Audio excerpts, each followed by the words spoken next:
This is a very good exercise to learn how to deal with the exponents. In this problem, we have to find the value of x when x minus 1 to power 5 is equals to minus 32. To solve this, we can write x minus 1 to power 5 equals to minus 32 can be written as minus 1 multiply 32. Minus 1 can be written as minus 1 to power 5 multiply 32 is also equals to 2 to power 5. Now this term is in the form of a to power m multiply b to power m. So this is going to equals to a multiply b to power m.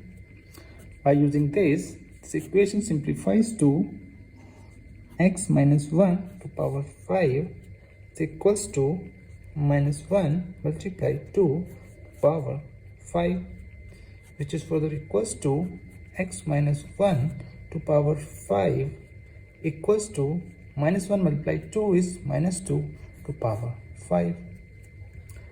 Now on both sides of the equation, the power of the exponents are same, therefore their bases can be equated.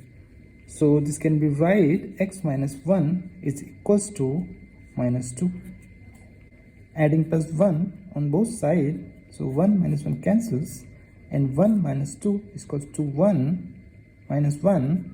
So x equals to minus 1. For this problem, x equals to minus 1 is our answer.